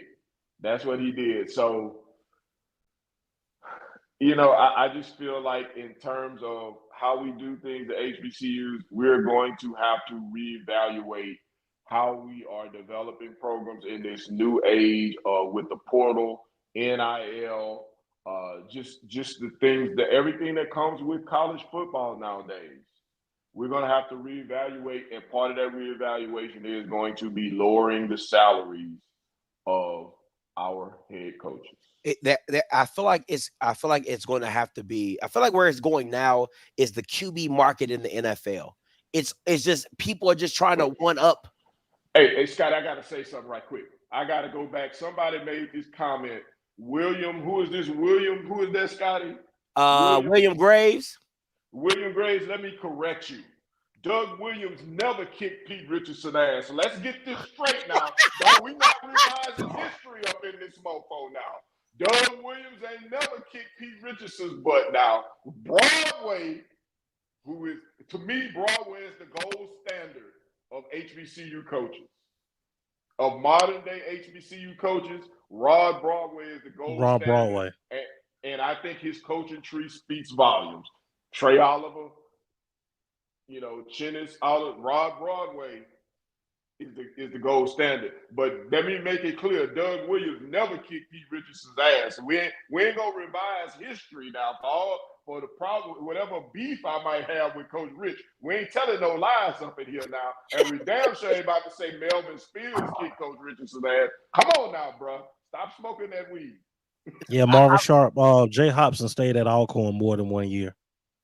He was actually at Alcorn for multiple years. Actually won a couple of SWAC championships at Alcorn. I like what William said about, and it's funny you went to William because I had this starred. Scott, he turned down a pay raise to increase his coaching pool in 2015. That's why Grambling people love Fobs. To me, if the game is about winning, and I'm telling you, and y'all have been around these coaches. I've been around some of these coaches. All I hear on a daily basis is what we don't have. Scotty, if I had everything the FBS people had, I mean, I wouldn't have to. But you're making $285. I like in my mind, I'm like, if you just take 100,000 of that away from you, what you would be able to get on your staff. Man. Scotty, what did I just say? These coaches, they major in excuses and lie. They are always going to have an excuse of what they could do or what they couldn't do. Somebody said Fobs Fobs was making more than anybody else in the SWAC. You damn right he turned down a pay raise because he was making more than everybody else. He was making $315. He couldn't keep assistant coaches because he was making all the money and they were leaving. Man, y'all better stop revising this history. You talking to Uncle Flood. I've been here and done that. Y'all ain't talking to some suckers out here. I know what the deal is. He turned it down because he couldn't keep assistants. He was already making more money than everybody else. But I digress. But coaches, what I found in my experience, and no matter the level of coaching, I've interviewed. I've been around Nick Saban to Cam. What's my man here? They used to coach at LSU, who was the terrible ass offensive coordinator. Cam Cameron. You know Cam Cameron. I've been around from Nick Saban to Cam Cameron, and one thing I know, and to Dawson Odom, every one of them have paper thin skin, they have big egos, and they lie before they open their mouths. All of them. They always gonna have an excuse. They all, if you say something about them, they all sensitive and they all gonna stop speaking to you. Scotty, you know about that. They all sensitive as shit, and they always gonna have an excuse for why they lose, and they gonna lie to you regardless. They gonna lie regardless. They can't help themselves. It's it's just in their nature. That's just who they are. So, you know, I think take what they say. I think this is a bad. I think this is a bad analogy, because the supplies that you're talking about, essentially your coaches, are essentially there to help you win more. Like that's the thing. It's not like paper and pencil to help. The paper and pencil don't help you do your job. You just need it to do your job, right? Mm-hmm. But my thing is, you wanting so much money that you then cannot pay for quality assistance, because it's the same thing Mickey Joseph said. Grambling gonna pay me this, and I can't go get quality OCs. Well, you're making so much, we only can pay you so much, and then in turn, you can only pay so much with your coaching pool. So there has to be some give to get in this situation, because you can't want to be the highest paid something and then don't think on the back. This ain't FBS money, and it's the same thing with the NIL. And I'm going to keep it a buck with you. For people in HBCU space talking about NIL, it's not in your tax bracket. It is not. NIL shouldn't even be the thought, and it shouldn't even be a thought in your mind, because the players coming to you should know, hey, listen, this is an opportunity for you to show yourself, to get going, and then if you jump back up to the next level, they will happily pay you whatever your value is. Yep. But at this point in time, listen, I'm cool with the $500 and $600, you know, helping a kid out with, you know, hey, a little extra money here and there. But anything over that, we not in the same tax bracket, my boy. Florida State got a $5 million defensive line, and they getting whooped. And let me be very clear when people bring up this, that NIL money, that's throwaway money. There is no return on investment in that. Like Florida State, they got boosters who have given millions to get those kids there. They probably haven't done one commercial. They probably haven't done one signing or anything, and now that money is gone, straight gone. And then next year, what is the coach going to be looking for? Hey, you're trying to give we're going to need another $1 million. We're going to need another $2 million. We're going to. What did Matt Rule said today? If you want a good quarterback, you're going to look at $2.5 to $3 million a year for a good college quarterback. Yeah, that's what Matt Rule said, and that's what it cost him to get the Raiola, $3 million. So that's where we are right now. And in terms of HBCUs, hey, if you can get a kid to come to Sunday dinner where mama cooking up some gumbo and fried chicken, and that's his NIL deal, hey, and let me give you a $50 to go back on campus, you know, and $100 so you can go back on campus and get you something to eat during the week. That's what we're working with. But we're not about to spend or get the kind of money, the NIL money, to get those kids in groups. We might be able to get one or two. And even when you're finding out, outside of the big FBS schools, even the smaller FBS schools are reneging on their deals. Facts. I had a kid, a friend of mine whose son transferred from a larger FBS to a smaller FBS school, and they promised him $50,000 and a brand new truck as NIL. He got there and did not get not one check, nor a truck. It's like we saw the kid at UNLV. These smaller schools aren't able to keep up with those promises either. Yeah. So NIL it's going to be what it was created for. NIL is really created for that person that's on the tennis team who couldn't give tennis lessons in the off season and use their skills as a tennis player to make money for a summer job, or to give tennis instruction, or for the player who is the Reggie Bush, the Johnny Manziel of their time, that they're able, the Fab Five, like those kind of transcendent talents are able to capitalize off off their play and the platform that they've put on the national. I keep saying this, man. Reggie Bush was robbed because if he had NIL, you know how many number 5 shirts? Like it's not even. He the guy Kim Kardashian his freshman year. What? Baby and all. You know that's right. You know what I'm saying? So it's those type of opportunities. And once again, and this is what when kids reach out to me, I say, listen, man, they be like, Scotty, you think I can? I'm like, listen, the thing about HBCU is this: if you're good enough, somebody's going to pay you. It just, if you that guy at an HBCU campus, there's enough alums. Somebody's going to pay you. I promise. Just trust me on that. If you're a star athlete at FAM, Southern, Graham, Jackson, money is coming your way. Because they don't want to lose you because they know how valuable you are to the team. One of them overpaid coaches will take part of his salary.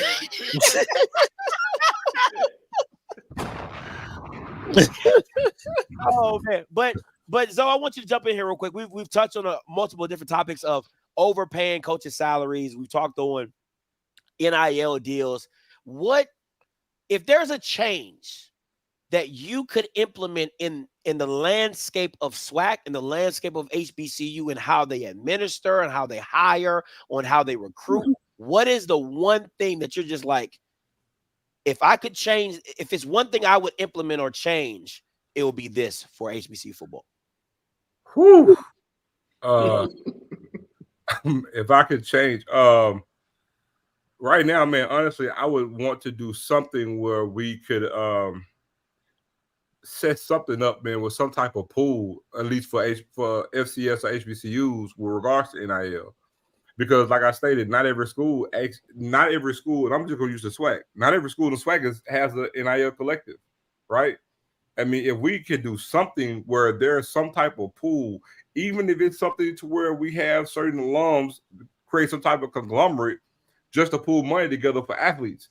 Because, I mean, like I stated, when you talk about what the NCAA is doing, I mean, it's almost like they're in collusion with the Power Four with all these rule changes to basically help them. Absolutely. Because it's not just the FCS that they're messing up; they're messing over the Group of 5 as well. They're pretty much boxing them out. And I gotta mention this point to add to highlight to this. I don't know if Reggie remember this. We talked about this before. Back in 1995, Jackson State, Grambling, FAMU, and Southern got together and thought about moving up as an FBS conference. I want y'all to hear me good. We documented this because at the time, the NCAA was about to do the very thing they're doing now. They were about to change the scholarship limits from, at the time, it was 55. They were going to reduce them. And they and so the group of the 4 of these ADs and coaches got together on multiple occasions, and they presented a threat. I want you to hear me good. Their only threat was, if you reduce our scholarships, we're going to move up. We were a Division I AA at the time. They said, if you reduce our scholarship limits, we're going to move up to Division I AA. That's the only threat that they had. The NCAA said, nah, at the National Coaches Convention, they said, nah, we don't want your ass to move up, so we won't reduce the scholarship limits. That's the only threat that they had. And also, when those 4 schools got together, Tennessee State and South Carolina State was in tow, listening, wanting to see what was going to happen. Because if those 4 schools were going to move up, they also agreed that if they moved up, we was going with them. That was in 1995. I got documentation to show you. He's right. Yep. But to answer your question, what I would do just in the NIL space, that's the one thing I would change. Something where it creates some type of platform or some type of leveling within the member institutions to pay all the athletes. Because, man, the way it's going, it's the wild, wild west right now. But you can feel there's going to be some type of legislation that's coming through that's going to trigger down where we're going to get screwed. And you got to pay players. Oh, it's already come, though. That's what I'm saying. Where they've unlimited the scholarships, where they can have 120, 100, it's already come. Wow. We're about to get screwed coming up after this season. Watch. And so we're going to have to do something because, bro, we're going to have to. evolve or die. You're gonna have to play. Our hands are tied behind our back. We're gonna have to do something. So what does evolving look like? Because once again, we've brought up the super conferences. People have brought up the super conference. People have brought up, moving up. What does evolving look like? Because for Valley, evolving looks like going down. I'll tell you what. This is my own answer, right? Because I heard a little bit. My signal was horrible, but I want to feel like I'm beating a dead horse. But I want to present all of y'all a question and everybody who's watching, right?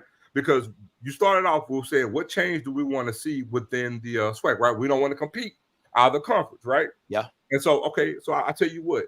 I pose this question. I'm going to ask all of y'all and everybody who's watching. If you can do the very thing that you're doing right now, the way that you want it, but I can make it better, why wouldn't you do it? You probably say, what the hell am I talking about? Well, you don't want to play these out of these tougher things, right? We want to play each other. We got a good product, and we pretty much kind of isolate ourselves. Well, if you want to keep that in tow and maximize it, the only course of action to do that is to move up and create an FBS conference. With all HBCU teams in that HBCU conference. Yes, because out of conference game, your SWAC championship then ends up becoming a bowl game. So now you're getting paid doubly. You know what I'm saying? The Celebration Bowl now becomes an official bowl game. I mean, what I'm saying is, if you can do what you can do, the very thing that you want as constructed right now, but make a better version of it. The only course to do that is to make an FBS HBCU conference. You get the best of both worlds, because at this point now the whole thing is the language, because what we're implementing or trying to say has never been done, and that is language, right? Semantics. You have to pay $5 million to move up, but that's within a conference. Look, ain't no PWI conference to get FAMU, Jackson Southern. No, they're not getting us. It ain't happening. Go and create your own thing. When we talk about from a television standpoint, the bulk of us will say, well, it can't be done, but you don't know what can be done. Why not try to present to say we can try to strike up a TV deal with Amazon? It sounds crazy until you do it. We have numbers to show that we can do it. Hell, the FAMU Jack State game just got flexed today for ESPNU. Yeah, it's not a lot of FCS conferences that's getting a game flexed. HBCUs do. We have a product. The problem is a lot of us devalue our own shit, but we got a damn good product. We move numbers. We do good TV numbers. Maximize and make a better version of what you got. But yes, I agree. I was going to say this. We talk about maximizing. I'm going to tell you something and this is just us talking. I love what we're doing here, having this conversation. But I'm going to tell you something. Social media is an HBCU killer. Woo. Yes, sir. We are our own worst enemy on social media. The people who pay the bills pay attention to what we say about our schools on social media. So whenever you go on, whatever it is, roughing the SWAC or whatever it is, and we denigrate each other, the people who pay the bills pay attention to that stuff. I don't think our people really realize that. They think it's all fun and games, which is not. It's really not, because I would smack the shit out of some of y'all if I saw y'all face to face, but that's just me. But y'all, because y'all play games with people that's real personal, but that is detrimental to our schools. It's different when you have it in a format like a Tiger Drop-ins or something like that. But when we get in there and go at each other like that, and we air out our dirty laundry all over social media, that devalues us.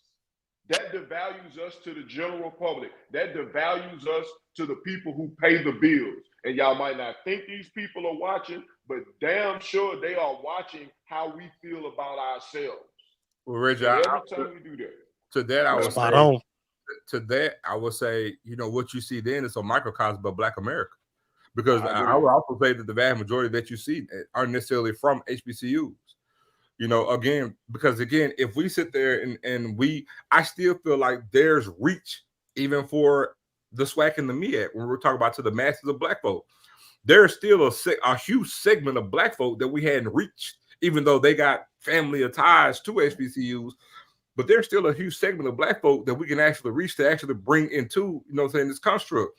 I also think by creating the FBS conference, that's a pathway to that. I think that's an olive branch into doing that.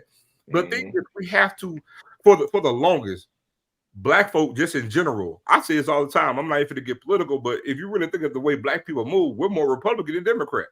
You know, we're conservative. That's for sure. We're conservative. So we move that from a business sense. Just look at the SWAC since the year 2000. We're more defensive than offensive. Yeah. And my point is, in this new college football landscape, you cannot sit idle by and do nothing. It will pass you by. It will pass. That's the problem that we have.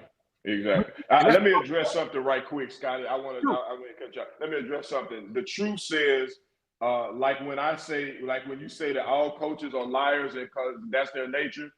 Yes, I do say that. But what did I say in that comment? I didn't limit that to HBCU coaches. I said all coaches. I specifically pointed out Nick Saban, Cam Cameron. So the truth, see. But moving along, I just wanted to address that. But I said go ahead. No, go ahead. I said the biggest thing, man, that administration's got to do, stay away from the DMNDS, and then what that means, stop doing stuff that don't make no damn sense. Stop doing stuff that don't make no damn sense, and I think.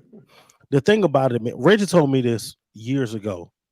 He said, if you will pull most college presidents to the side and ask them how they felt about football, most of them don't want it. They see it as a liability. They like the funds that they get from it, but it's a necessary evil. But as a whole, I don't want it.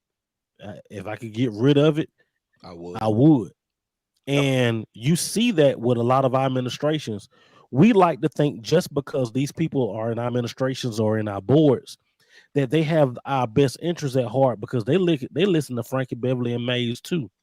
You know, they know how to do the Cupid shuffle too. And they drink. But some of these people, right? But some of these people have a limited view on what HBCUs can be in the first place. And we think that it's different because they look like us. Sometimes, man, these boards that we have are just as worse as we think Chito Benito is. We think because they listen to the same music and we got the same jive and the same swag that they're just like us.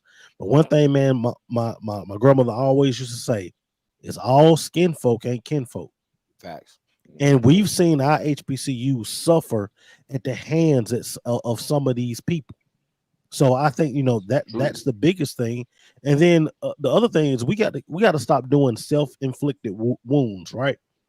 It's easy to fire a football coach. That's the easiest thing to do. All right. It is easy. It's hard as hell to fire. It's hard as hell to hire a good one. Right one. Yep. All right. It is hard as hell to hire a good one. And I think sometimes we make knee-jerk reactions because I think our administrations look at roughing the SWAC. They look at what's going on in SWAC Sports Central. They check Twitter and they make knee-jerk reactions, and they end up making reactions that set your program back further than what it was before. So I think, man, we got to do it's all of that. And then you got to ask yourself, are we serious about the business of athletics? Do we understand that athletics is the front porch of your university? How you view a university is usually how you view that sports program. I've never been to the University of North Carolina before, but I know the Tar Heels basketball program. I know what that looks like. And I know a lot of people make their choices based on what school they're going to go to, based on that first. I want to go there because I want to be a part of that. And then I figure out the major and all that other stuff on the back end. And I think that we still look at sports almost like it's a recreational thing instead of it being the front porch of our institutions. Yeah. Yep. Intramural, they still deal with it as an intramural sport in a lot of ways. We still treat it like it's intramural. I wanted something you said, Zoe, that really stood out to me during that 95 venture was presidents and ADs got together. And to me, The problem that I'm seeing in this in the landscape is everybody's doing their own thing, but the community says this is the problem for me. It's like when somebody says something bad about HBCU on Twitter, it's all black people unite. But then when it's time to make business decisions and business moving and do things the right way and come together against the NCAA, don't nobody want to do that. Don't nobody want to stand on the table and say, hey, listen, we need to get together. We need to have a black AD conference, or we need to have a HBCU coaches conference or whatever. I don't know what it could be. Or we need to have an HBCU conglomerate meeting with presidents and ADs to talk about the media deal, right? Bring back the old coaches caravan. What they need to bring back. I've been saying that for years. Hold. Got it. And you don't know nothing about that. Hold on. You don't know nothing about this. That old coaches caravan is that old coaches caravan. It made the SWAC what the SWAC became. What the truth got it. Hold on. Zoe brought up 1995. Let me tell you something about the caravan in 1995. There was a school that got left out of that, and there was a coach that got real mad. Alabama State was left out. Houston Markham was pissed. Yeah. Houston Markham was pissed. He felt like it was because a few years before, when Bama State won a black college football national championship, they scored 91 points on Eddie Robinson. Prairie. They beat Prairie 91. He scored 91, but he also scored 70 on Eddie Robinson. Okay.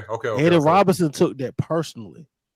And I remember Eddie Robinson and Houston Markham did not rock with each other at all.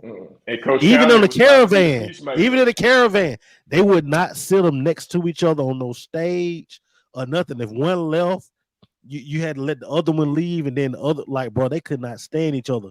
But that's what made the SWAC back then. And Coach Calvin was trying to be the peacemaker between it because they were both his boys. Yep.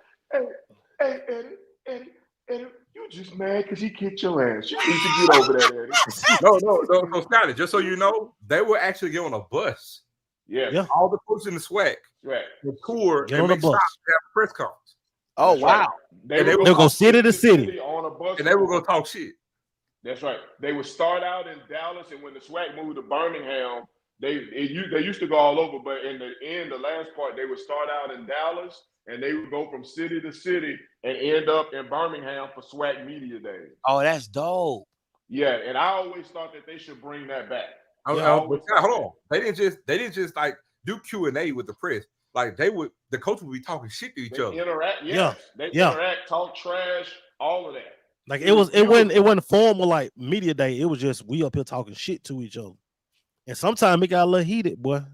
I think but to me, and I've said this, and anybody who's watched me, I said, listen, it's you see the one or two things. You either assimilate or you become Wakanda. It can't be both. You can't do both. You either assimilate or you become Wakanda. And if you want to become Wakanda, make it the best goddamn Wakanda you can. And that was what those athletic directors and coaches had the idea of being Wakanda. We brought in a new group of athletic directors who all wanted to, and presidents, university presidents first and foremost, who wanted to assimilate. And a lot of that was done because at one time the MEAC and the SWAC were on the same page. But the MEAC's brand of president changed. The administrations in the MEAC changed, and somewhat in the SWAC, but the SWAC presidents at the time had a little bit more independence. The MEAC brought in a lot of brothers, a lot of African Americans who happened to, not like black people who wore dreads or, those kinds of things. They were a bit more conservative. Yeah. Just a lot of them were involved in Republican administrations, and the MEAC showed that. So that's when you started to see the Hamptons and the schools like that started to want the MEAC to be separated from its country-ass cousins down here in the SWAC. So, but Coach Chasm was a genius.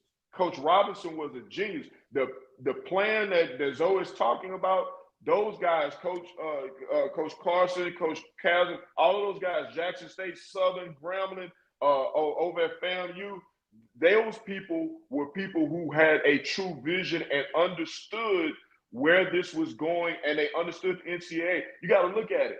Coach Chasm was one of the most powerful coaches in the NCAA. He sat on the rules committee. Oh, wow. He was one of the most powerful coaches in the NCAA. Eddie Robinson was his best friend. Houston Markham was his guy.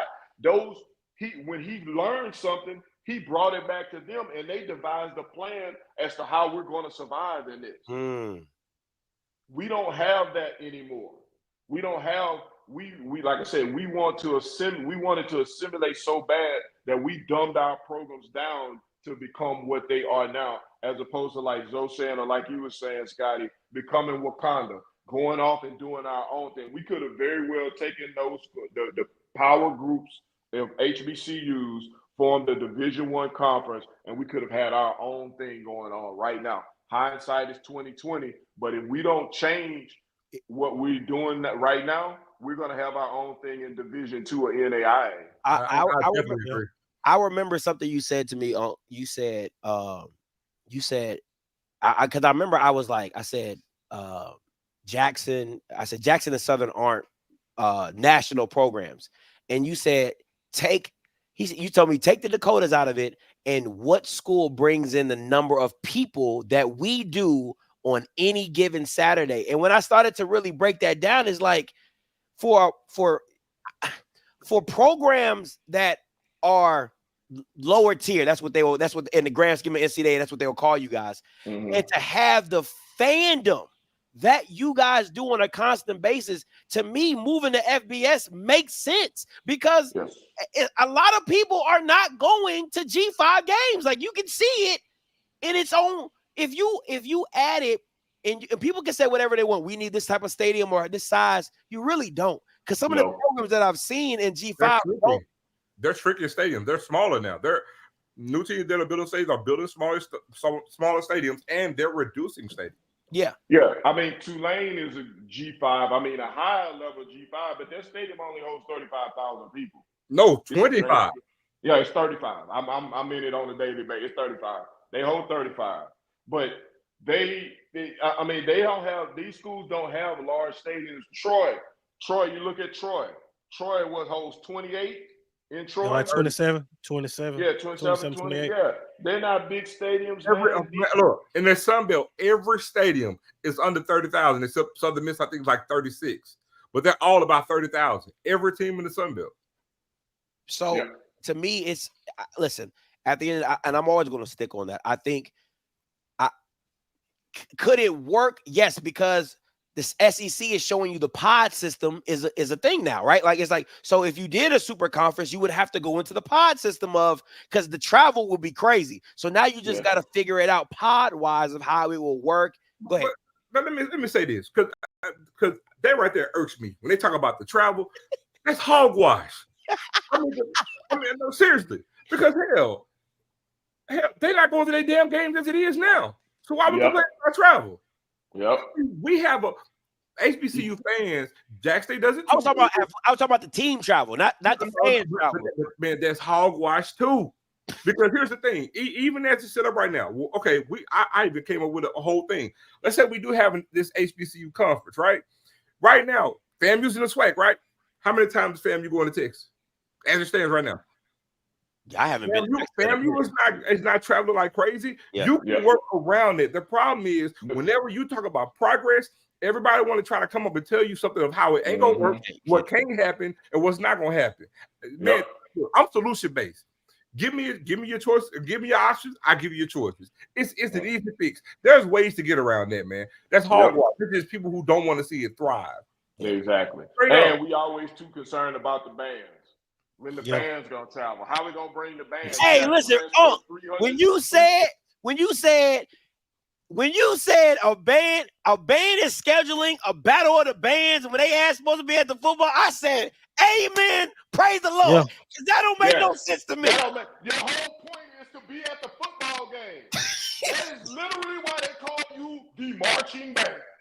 Because you're supposed to be marching your ass on that field at halftime of the football game. You said imagine Ohio State telling Ohio, hey, we can't play because we we going battle Michigan, baby. We going to Detroit to battle Michigan. We can't be at the game.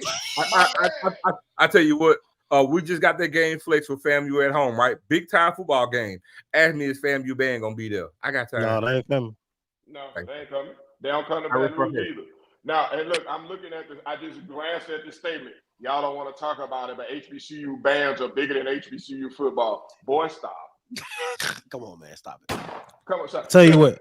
I'm just gonna put this out here like this. And I know there are a lot of band heads, and I usually piss them off, which I'm used to that. But it takes 8 or 9 bands to get 60,000 people in the stadium. It only takes 2 football teams.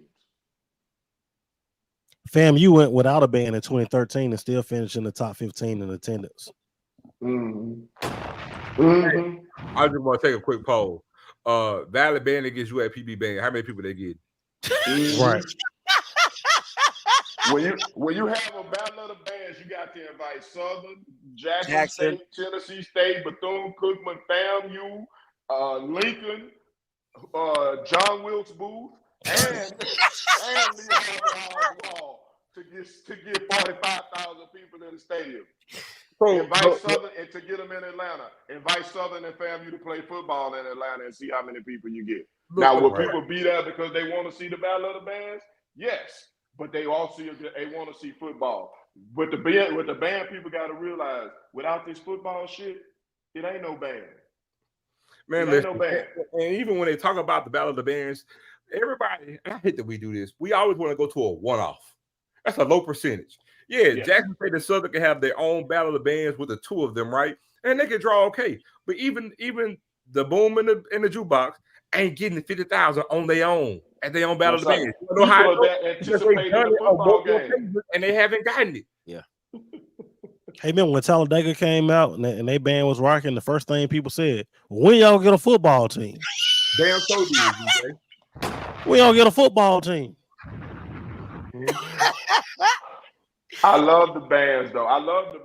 Don't be mad at me. I love y'all, but y'all just have to like I was on Twitter and I saw somebody posting, it might be the same person. They posted other than before Dr. Cavill started doing his show, people wasn't even rocking with HBCU football. More people was coming to see the bands than they were coming to see the football games. I was like, first of all, the fact that you said Dr. Cavill, nothing against Dr. Cavill, but bruh, Dr. Cavill just started rocking with these shows on YouTube about 6 years ago. So don't do that. Second of all, people, the SWAC has literally been leading FCS in attendance for 40 plus years. They have been leading FCS in attendance for 40 plus years. And every year damn near, Southern, Jackson State, FAMU have been in the top 5. With a lot of years, Jackson State and Southern alternating at number 1 according to whose own game it was. So, and I don't like to get into the attendance and stuff, but I mean, let's be realistic about our bands, because at the major schools, you know what they bring? You know what they bring on the road for a band? Travel band? A travel band, a pep band, and they put their asses way up in the top of the stadium and tell them, get it how you live. Get it how you live. They get the worst seats possible. Man, the worst seats available. Everybody knows that, man, football is the entree and the band is the side. There's some good sides. And most black people don't like a veggie plate. Oh man! Listen, okay, guys. I know. Zoe, you got to get up out of here for your show. Listen, I want to give Reggie and BJ a chance. One thing, really quick. If you could change the landscape of HBCU football, what would that be? BJ and then Reggie. Oh man, there'd be 3 things that I would do. I'll bring Tennessee State, Hampton, and A&T home. I don't care if I put them in the MEAC, but I will bring them home. Talk to some Tennessee State alums that came down to Montgomery for homecoming and just see that stadium packed over 33,000 people at Bama State this weekend. They were saying that how homecoming at Tennessee State is not like that. It's not the energy that they got there. They don't have that at Tennessee State.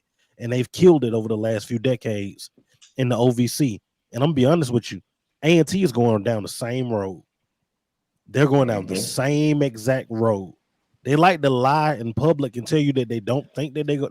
Oh no, man, we got a plan. No, you don't. Stop lying. Right? I know better, right? So I would bring them. I would bring them back home. Valley, I will send you to the SIAC where you belong. All right. I don't want you to struggle to try to do something that you can't do. Let's put you somewhere where you can benefit. You can benefit the league. I would do that as well. And then, man, number two, man, I would look at television and revenue options outside of the 4-letter network. The 4-letter network can't be the end all and be all. We're going to different places from a streaming standpoint, from a way that people take in content standpoint. And I would want to be on the cutting edge of that, whether that's Amazon, whether that's Apple. I would want to be on the cutting edge of that. And then number three, if I would like to be the athletic director for like a year at my alma mater. I would like to be an athletic director for like a year at my alma mater because I can fight. And Tony Clayton can tell me shit. You don't have to. I'm gonna tell you something that I wouldn't want to. And you're gonna be fighting Reggie. Knowing what I know, I would not want to be the athletic director at any of these schools because I fight.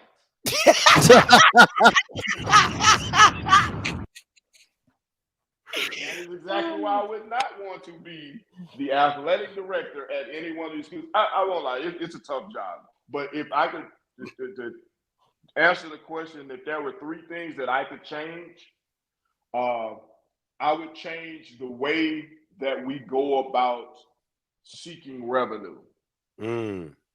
I think that we still have an antiquated way of seeking revenue.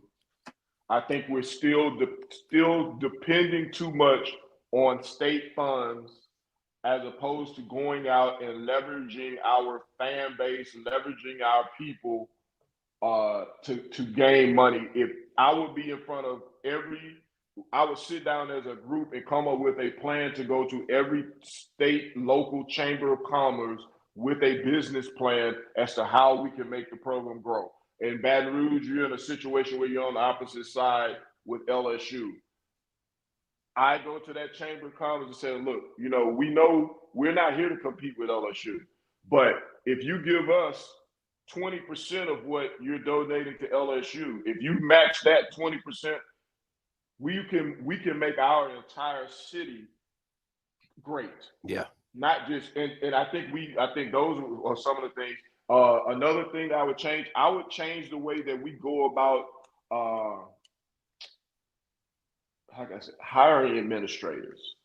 hiring our administrators in terms of presidents and athletic directors.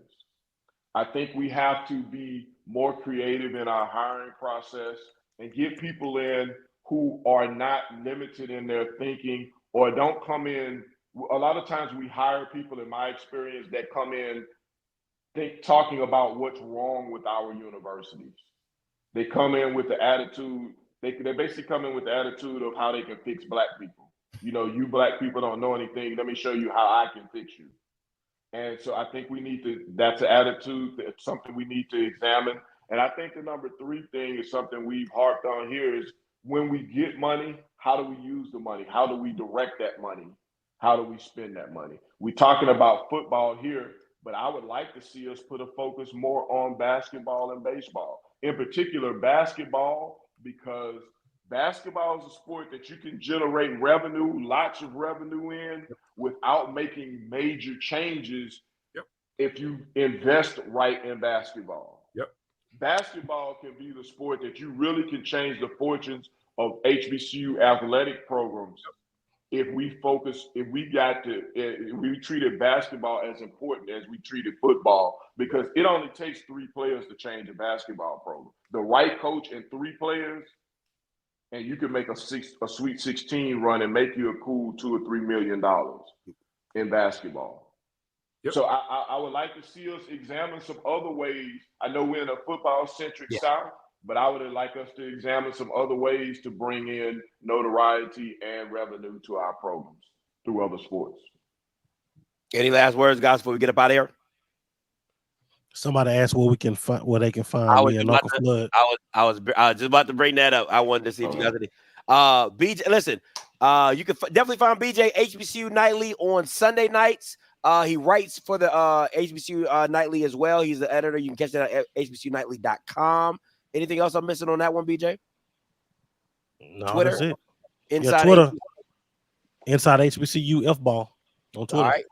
Oh, where can they catch you at? You can catch me on Twitter at Uncle Flood, at our Flood, at Uncle Flood. You can catch me on Twitter. You can catch me at Facebook at Reggie Flood.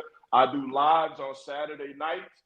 I've cut back on my shows quite a bit, but have just launched a new show called Inside the Game.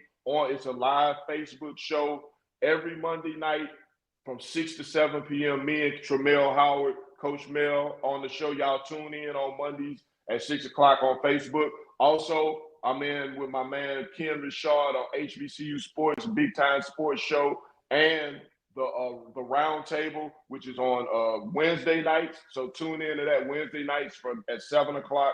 Tune into that. I'm on that. You can always catch me. And anytime you want to hit me up, hit up Uncle Flood. I'm all over the place, baby. You should cool ass Uncle Flood.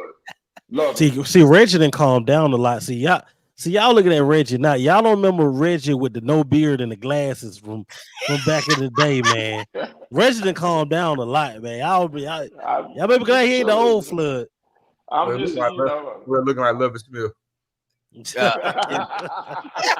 Hey, so listen, we know you about to head over to the mass meeting, but so let everybody know where they get you at. Nah, man, y'all catch me at Tiger Talk, man, Tiger Talk TV, KC 1400, and also catch me Monday through Friday with Around the Block on Urban Edge Network. All right, guys, listen, man, I appreciate you guys for coming on here, jumping on this platform with me, man. It was a great. I might have to do this monthly or something. This was absolutely amazing. I absolutely I love this. We got to figure out. Scotty, can I say something before you close it out, brother? Sure. I just want to say I appreciate you, appreciate what you do, man, and I appreciate you having me on, and I appreciate all the people, my man Zoe, BJ, all of you guys who are doing this work, man. I love y'all. I'm glad that whatever I can do to help out, love y'all. Y'all keep doing y'all thing. Thank you for having me on, Scotty. It's been a lot of love, and I really appreciate y'all, man. Keep doing the work. And no problem. It was great having you guys on, man. It's great chopping it up with you guys. And once again, everybody that's watching, man, again, I want to give you a heads up. This is the last week you will be able to catch major shows of mine for free. I will have to put them behind a paywall, right? And also, if you would like to give to the platform, you know we still doing an Offscript Anywhere program. True soldiers, we don't die. Keep rolling. All right, you can give in two ways, Offscript TV as well as Offscript TV 2, Vidmo, Offscript TV, as well as Zelle, Scotty at itsoffscript.com. You can catch me. I will be in Southern live, in direct. Me, Rocky, bringing HBCU live down there. BJ, if Uncle down there, you know, hey, listen, make it a whole fanfare thing. Come on out. You know I'm there. We'll do the show and we'll talk about the game and all court and break that all down. Listen, guys, as always, until next time, you know what I'm going to do. I'm going to holla. God bless.